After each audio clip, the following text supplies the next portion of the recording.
one. Really? Oh my God, Jarrell, Big Baby Miller and his state, New York, man. What's up? Showing love, man. How's everything, How you champ? doing? Nah, I feel good. You just walked right over me and ain't even talking to me. Yes, you saw me.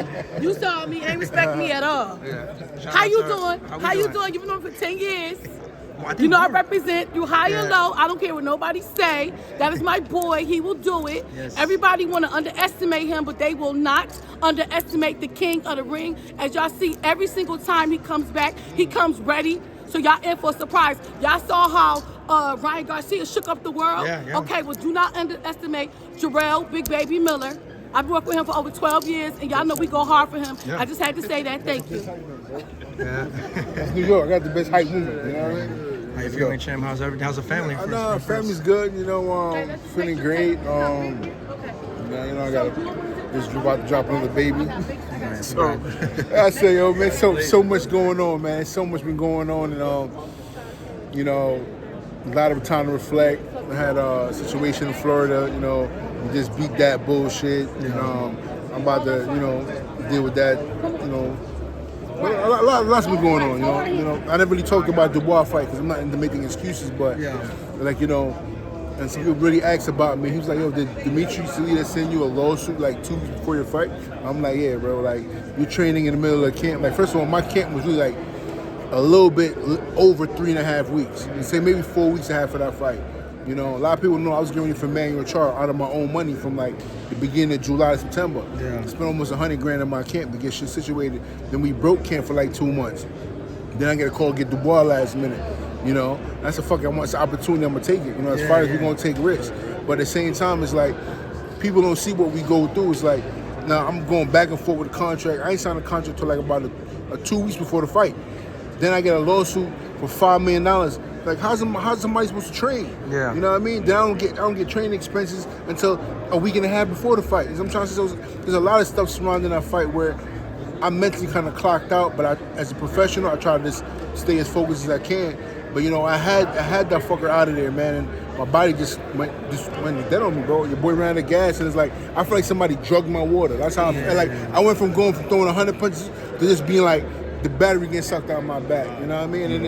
And it sucked. But now look at everybody, even a lot of guys that came from North America, like Deontay and the Lion, we just look so flat. You know, I don't know, because we didn't get acclimated to the time or whatever. And I'm making excuses for everybody, like that. But I'm just saying, like, guys, we don't perform that way, and we all perform like shit that night. And it made me think, like, you know, I was hard on myself, but I'm like, you know what? Dubois didn't hurt me. He didn't beat me. I beat myself. You know, and I had a short notice. So with this fight now, I got a lot of time to train, and I'm not playing with it, man. You know me. Every fight, I don't win close decisions. Either I beat you, I dominate, or I knock you the fuck out. The boxing, you know, sometimes boxing community don't understand that boxing is not just a physical thing; it's a mental thing. This is more. It's more than mental, man. Like, you know, and it hurt because it's like, damn, bro, I've been undefeated for so long. I fought kickboxing. Like, I never went to a fight to go for money, and I'm not getting no fight for no money. Like, you know, this fight's a lot harder. I feel it's harder. I don't think it's gonna be harder physically because I have more time to train. I think it'll be harder mentally because, you know, me and Andy don't have no beef. You know, this fight is like strictly business. You know what I mean? You know, like I said, like when I got the phone call, I called them and I'm like, bro, they offered me a fight with you. It's not the fight that I really want right now. You know, how do you feel about it? It's like, yo, I'm dying for a fight, bro. Like, you know, I'm trying to get a fight. And I said, all right, bro, if you really want to make the fight happen, let's sit down, we make it happen. I said, bro, like, fuck, let's make it happen. Like, two bros going there, we just bang it out. So that's how it really came down to be, you know? So there's no animosity. Yeah, I mean, from a retrospect, it's like both of you guys kind of connect in some ways or somehow. Yeah. Do you feel like he owes you one, knowing that, you know, he had the biggest victory in his career from you know, like, that's what I mean, like the connection, you know? I mean, you know, God has weird ways of doing things 360.